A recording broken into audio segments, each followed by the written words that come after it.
요즘 미디어 시대의 장점이 메일이나 SNS 통해서 자기를 어필할 수 있는 기회가 많잖아요. 그런 걸 부끄러워하지 말고 자신을 어필할 수 있는 걸 적극적으로 하는 거는 굉장히 좋은 것 같아요. 나를 좀 적극적으로 어필해라. 네. 본인이 실력이 아무리 좋아도 본인만 알고 있으면 아무도 나를 찾아와 주지 않으니까 유명 작가, 유명인들은 누구나 찾아와 주지만 초보 작가, 초보 예술가들은 아무도 찾아와 주지 않잖아요. 나를 먼저 어필하고 알릴 수 있는 기회가 있으면 많이 알려보는 게 굉장히 중요해요.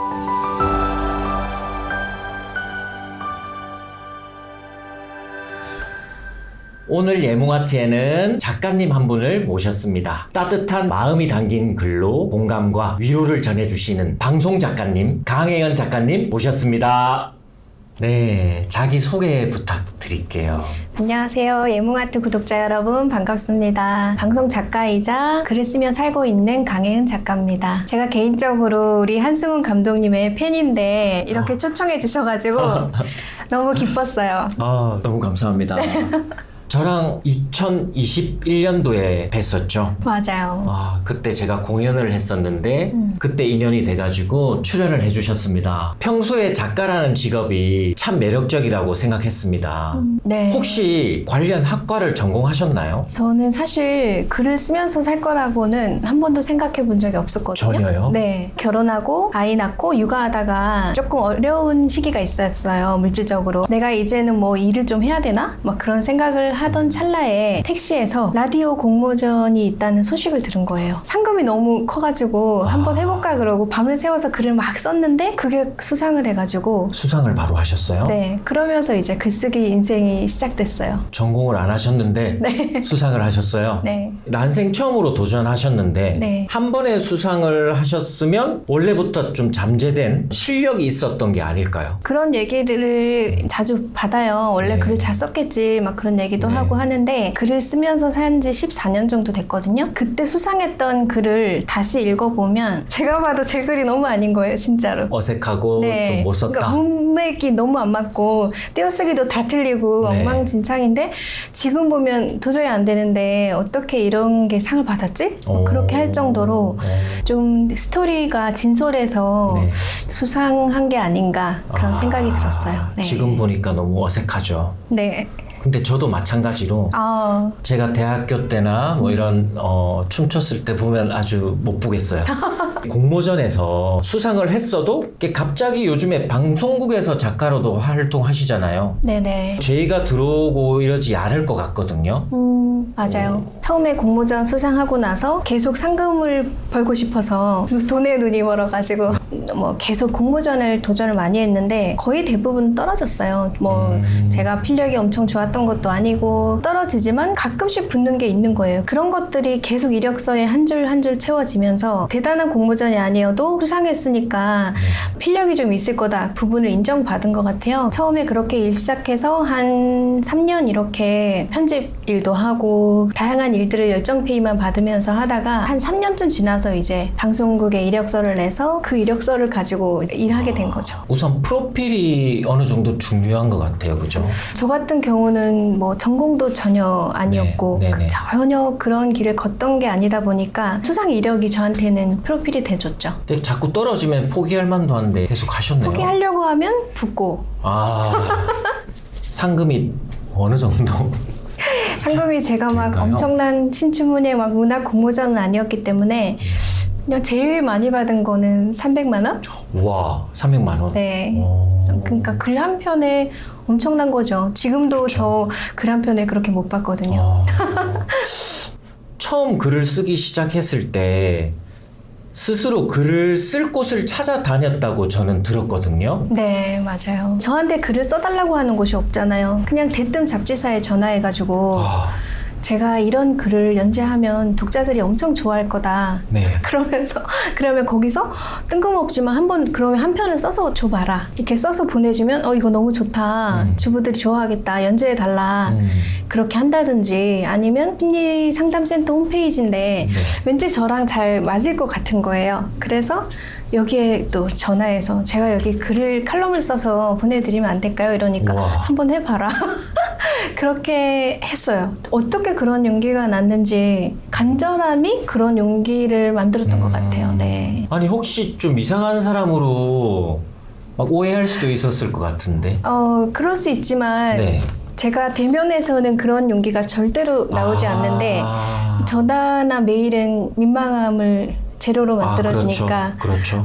이상한 사람이라고 생각하든지 말든지 그렇게 용기가 났던 것 같아요. 지금은 그런 용기가 다시. 오히려 지금은 그런 용기가 네. 이제 거의 없어진 것 같아요. 그러니까 그때 얼마나 절박했으면 네. 그렇게 여기저기 전화를 하면서 정말 잡지사란 잡지사에 연락처 다 저장해가지고 일일이 전화하고 그렇게 했거든요. 정말 대단한, 네. 정말. 그러니까 정말 간절하고 절박해서 그런 힘이 났던 것 같습니다. 네. 간절함이 힘을 만드는 것 같아요. 네. 항상. 실제로 그렇게 해서 연재로 이어진 적이 있나요? 네, 그렇게 해서 육아 잡지에도 연재를 육아 하고, 잡지. 네, 여러 칼럼들을 많이 연재를 했어요. 네. 그리고 그 유아 교육 잡지였는데 제가 저희 아이랑 놀았던 얘기를 계속 연재를 했는데 나중에 대형 출판사에서 제 SNS를 보고 너무 네. 좋다고 책을 내고 싶다고 네.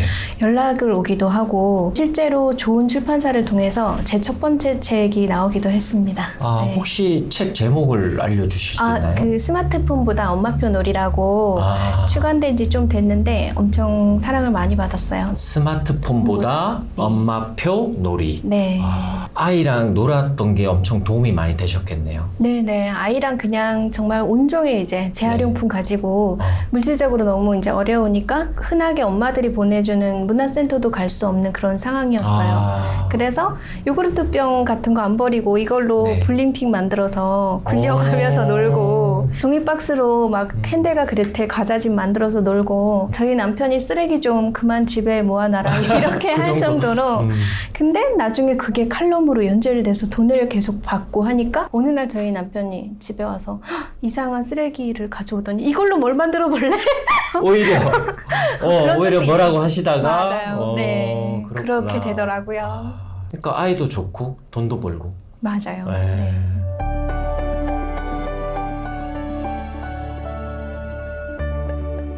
누가 나를 찾아주기만을 기다리지 말고 내가 진짜 적극적으로 나를 어필하는 그런 것도 중요하다는 생각이 드네요. 네, 대면해서는 용기가 쉽지 않지만 요즘 미디어 시대의 장점이 메일이나 SNS 통해서 자기를 어필할 수 있는 기회가 많잖아요. 그런 걸 부끄러워하지 말고 자신을 어필할 수 있는 걸 적극적으로 하는 거는 굉장히 좋은 것 같아요. 나를 좀 적극적으로 어필해라. 네. 본인이 실력이 아무리 좋아도 본인만 알고 있으면 아무도 나를 찾아와 주지 않으니까 유명 작가, 유명인들은 누구나 찾아와 주지만 초보 작가, 초보 예술가들은 아무도 찾아와 주지 않잖아요. 나를 먼저 어필하고 알릴 수 있는 기회가 있으면 많이 알려보는 게 굉장히 중요하다는 생각이 들어요. SNS도 되게 중요하겠네요. 네네. 맞아요. 네. 글을 쓰는 일이 전공을 해도 힘든 일일 텐데 전혀 해본 적이 없던 일들을 하면서 어려웠던 적이 없었나요? 너무 많았죠. 너무 많았고 눈물의 아이콘이라고 눈물의 아이콘. 특히 방송일 할 때는 방송국 화장실에서 엄청 많이 울었어요. 방송 용어 자체가 너무 생소하고 그리고 꽁트가 뭔지 전혀 모르는 상태에서 시작을 했으니까 쓴 글이 마음에 들 리가 없잖아요. 여러 가지 막 불편한 그런 감정을 이제 화장실 가서 울고 생방송 일을 하다 보면 정말 쉴 수가 없이 매일매일 원고를 2시간 분량 방송을 만들어냈다 보니까 처음에는 고생을 많이 했죠. 네. 원고 마감 시간이 만약에 오후 4시다 이러면 3시 반부터 귀가 막 뜨거워지기 시작하는 거예요. 과호흡이 오면서 발을 막 동동 구르면서 그게 계속 쌓이니까 이제 림프선에 무슨 문제가 와가지고 막 겨드랑이에서 철사 같은 게 막 만져지는 거예요. 진짜? 네, 그래서 여기서요? 무슨 병 걸린 줄 알고 진짜 그랬는데 그게 다 이제 스트레스를 받아서 그런 거더라고요. 그래서 아파도 병원에 가도 절대로 죽으면 안 되는 게 방송 작가는 죽어도 아프면 안 된다 막 그런 말이 있다고 하더라고요. 네. 근데 그걸 정말 체험했어요. 아파도 노트북 들고 택시에서 원고 쓰면서 막 병원에 가고 네, 마감 시간을 지켜야 되니까 네. 그런 추억이 있습니다. 어떻게 보면 극한 직업이네요. 그러면 그런 시간들을 어떻게 극복하셨어요? 일단 그만둘 수는 없으니까 보니까 책도 엄청 많이 보고 신문도 종이신문 받아서 보고 직접 다큐를 해야 되면 다른 다큐 대본을 다 막 수소문해서 찾아서 읽어보고 꽁트를 라디오 방송국마다 다 이제 꽁트를 녹음해서 하나하나 손으로 다 받아 적었어요. 계속 받아 적고 녹음해서 또 받아 적고 하다 보니까 어느 순간 아 이렇게 터트리면 되는구나.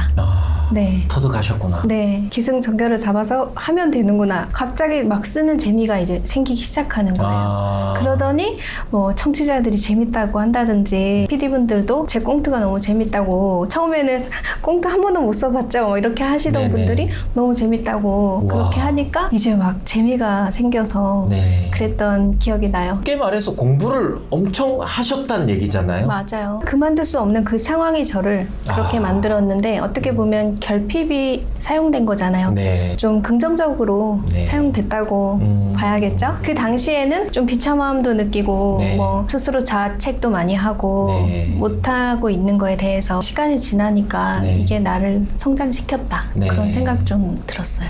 노력과 아픔 없이 잘 되는 건 없는 것 같아요. 맞습니다. 네. 이렇게 노력을 많이 한 덕분일까요? 방송 경력은 비교적 짧으신데 상을 많이 받으셨더라고요. 맞아요. 최근에 라디오 다큐상도 받으셨는데. 네네. 저 혼자 받은 건 아니고 제작진이 함께 받은 건데 라디오 다큐 사토와의 약속이라는 다큐멘터리로 난생 처음 다큐였는데 정말 너무 가분한 상을 많이 받았죠. 다큐가 뭐지? 막 이러면서 대본을 막 여러 가지 대본을 읽다가 이제 시작한 건데 네. 뭐 제작진도 너무 좋으셨고 출연진도 너무 좋았고 또 그 다큐의 내용에 들어가는 그 좋은 삶을 사신 분들의 그 삶이 어떻게 보면 같이 만들어낸 작품이라는 생각이 정말 들어요. 사토와의 약속을 어떻게 하면 네. 볼 수 있나요, 저희가? 사토와의 약속은 유튜브에 검색하시면 들으실 수 있어요.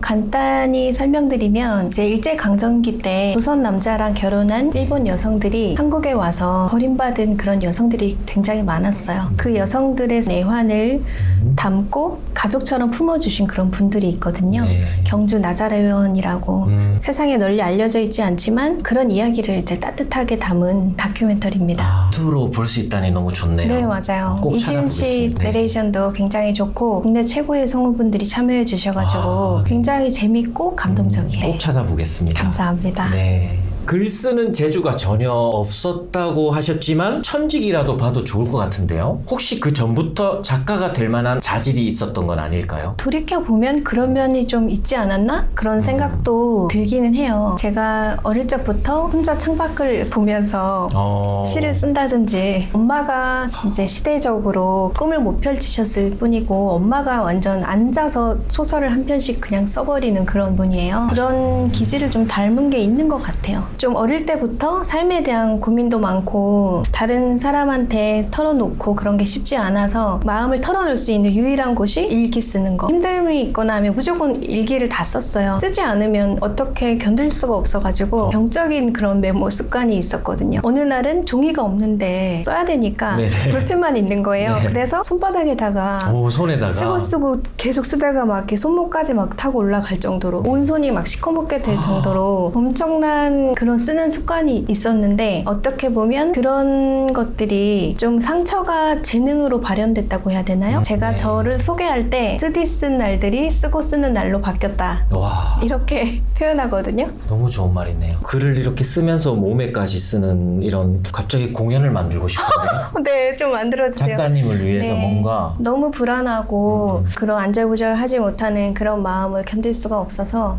네. 이제 쓰기는 써야 되는데 종이가 없으니까 쓰다가 보니까 이게 막 타고 올라가더라고요. 우와, 네. 그 당시에는 근데 엄청 제가 이제 마음 상태가 엄청 힘든 상태였겠죠 아마. 네. 그러면 부모님, 어머님께서 네. 작가님이셨어요? 엄마가 제가 어릴 때 저희 지역의 신문사에서 칼럼도 쓰시고 이어받으셨네, 표절. 네, 그리고 저희 언니들이 자기들은 다 막 잘 신문사 쓰셨구나. 기자에다가 문학상 수상하고 막 이러는데 생뚱맞게 막내가 글을 쓴다 하니까 네가 무슨 글을 쓰냐? 막 이렇게.